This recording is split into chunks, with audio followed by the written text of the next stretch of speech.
Hi guys, welcome back again to my channel. So in today's video I'm going to be sharing with you guys the different options on how to get affordable accommodations as a student here in Belgium.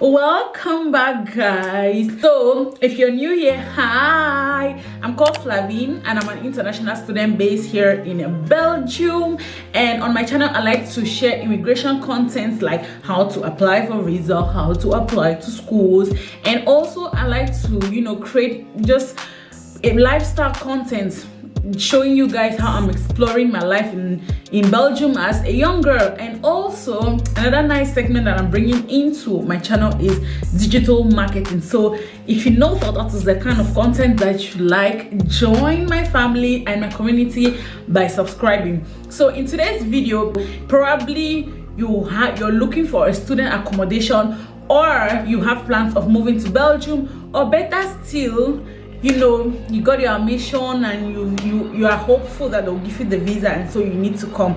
I'm really talking from an international student's point of view. Okay, this video is in two sections, okay, where we're going to be talking about one, the school accommodations, and the next one, the private accommodations. Okay, so that's how it is, and then I'm going to be giving you guys the advantages and disadvantages, just giving you from my personal experiences, and then we can round up the video. So if you are coming as an international student, the first option that you have is your school accommodation.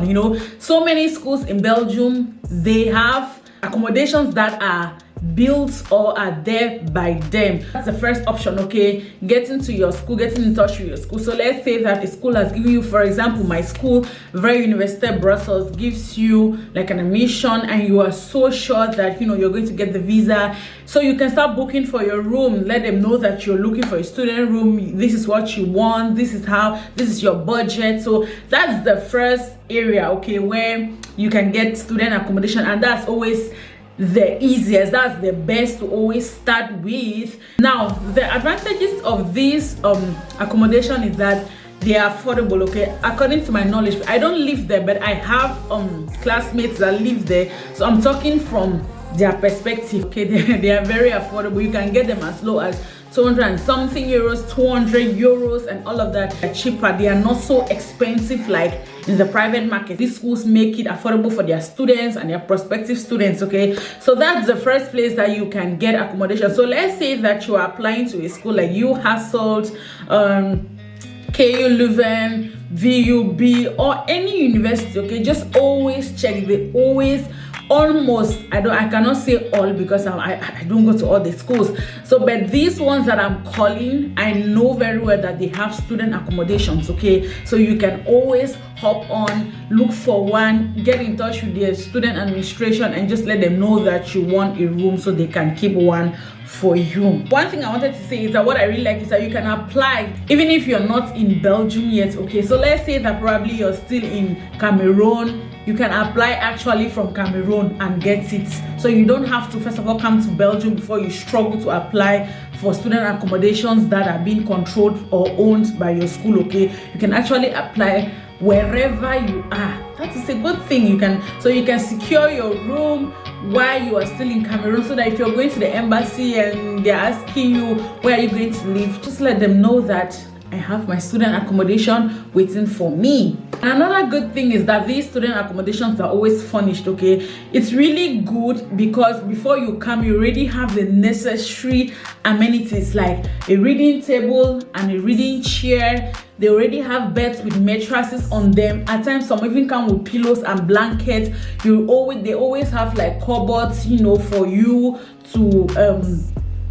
to store your clothes, and then they always have like a kitchen with plates, cups, spoons, everything inside. Okay, toilets. Like all you need to do is just come with your dresses and settle in. That is always the good thing about these accommodations. Okay, they always have almost like everything that you will need. So it is really, really good. So, for an international student, you're just coming to this country, you don't know where to go, you don't know where to buy what. It is really good for you. Okay, so if you know that you have nobody in Belgium, you don't have anybody that can assist you, I think that going for student accommodations that are being controlled by your school is the best option for you.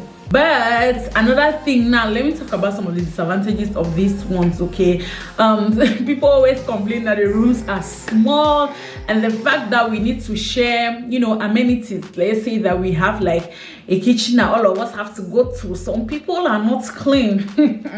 Someone like me, if I live in that kind of place, I'm going to have issues with people because some people are not clean like that. Okay, some people don't, what's that word, they are not just dirty places, don't disturb them. I think it's OCD that people call. Okay, dirty places don't disturb them. Some people will not be like you, because even though they write rules and say, oh, after eating clean your plate, some people will still not. They'll come and cook in that kitchen and leave everywhere nasty. Toilet, some people will go to the toilet, use the toilet, even after flushing, they know that there's still something there, they will not brush, they will just leave it there. Okay, so yeah, there are things like that. So you have so many international students coming from different areas of this world, okay, from different places, everybody coming with their own culture, their own mindset, their own ways of doing things. So that's, if you know that you're somebody who is you you will not be able to live in those kind of places. But what I always tell people is that the goal is to achieve what you came here to do. Okay, don't let those things disturb you. Come here, live in those places, and then you can move out to better places. You understand? People come with a survival mindset like me. Another thing that I want to say, that though it's affordable, it has limited space. So at times you cannot breathe. You just have a small bed, small table, small this. You're just walking inside the room like a small dog. There's not really enough space for you to do a lot of things. So that's another disadvantage. But above all, that's all I really have to say about that. Now we are going to move to the second part, which is, you know, getting private accommodations. Now these private accommodations are being controlled by private individuals. So at times it has nothing to do with your school. Okay, these are people who just have their buildings which are out to make money. Those people that are into real estate, you understand? So yeah, they have nothing to do with their school. So they actually do put their own pricing, like they put what they want to rent out their rooms.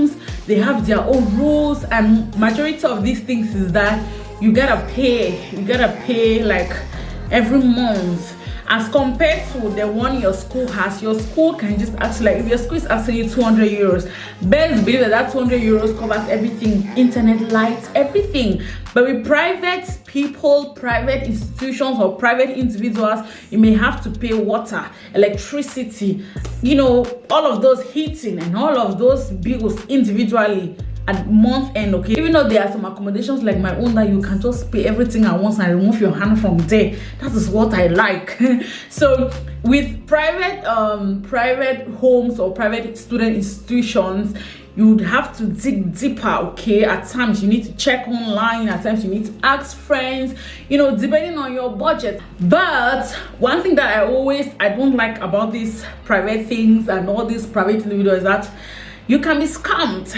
I remember when I was looking for my own house, just the few weeks where I was looking for my own place. Okay, like I said, okay, let me just go online and just Google and see if I can see something, you know. And then I went on Facebook. I saw so many Facebook groups, student rooms. You know, there are Facebook groups that you go, you see people posting rooms, you see people, you know, there's this room available in this place, in that place, in that place. And I'm just like, okay, let me ask. I will ask. And then somebody will be like, oh yeah, the room is available, you need to pay deposit. Then in my African mind, I'm like, Oga, me, I should pay deposit for a house that I've not even seen. Did they tell you that I'm that gullible? It's like you don't know that you're talking to an African girl. So this is one thing I want to say, that there are so many scammers online. So many. Oh my god, I don't know how many scammers. I'm sure I spoke with 10 scammers, because all my efforts on Facebook went to nothing, because majority of the people out there on Facebook are just scamming, and even some websites too are just scammers. Okay, they are off scamming you. So with the private market, what you do actually is that I think around this my area, before I got this place, there is one woman who actually has a whole building. She's an old woman, okay? She has a whole building and so many rooms. You know that kind of a thing that you have a big house and probably your kids are all big and everybody's on their own space, and so they can be willing to rent like one room out of that house, okay? I know of somebody who rents a room out of somebody's building, out of somebody's house.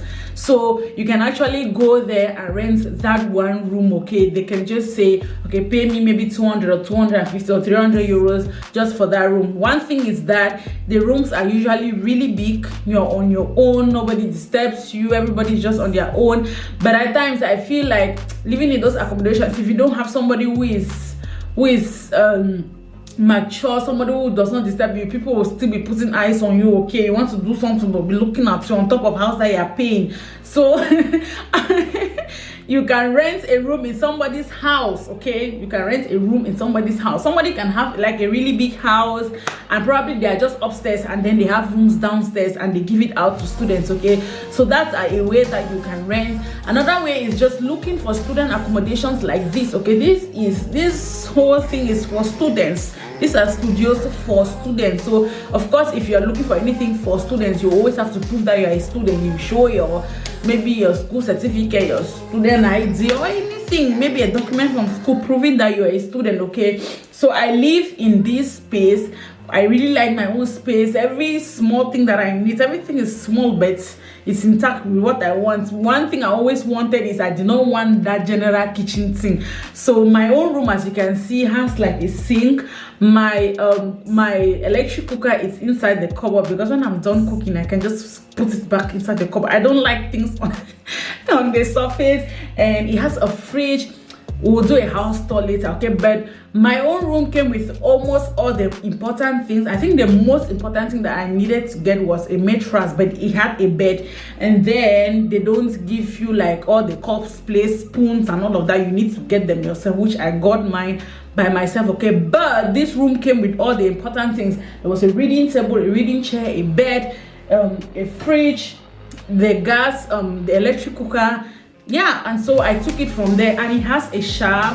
That other small section is so I almost have everything. The only thing that is not in my room is a toilet. So the only thing that I'm sharing with every other person is a toilet, okay? And since it has so many floors, every floor has like 3 toilets. So it's not like we have one toilet that all of us have to go. No, every floor has like 3 toilets, 3 to 4 toilets. So it's God that gave me this house, I'm not going to lie. Another thing is co-housing, okay, whereby you and your friends can decide. So let's say that you're like 4 Cameroonians coming from Belgium, so you guys can actually decide and go get an apartment. So let's say that an apartment with 4 rooms, let's say that the apartment maybe just maybe cost like 1,500 euros. You guys are going to split the 1,500 euros equally among you guys, okay? One thing with this kind of thing, with this kind of arrangement is that it is always very convenient. Like you have a very big room, you know, with student rooms everything is just small.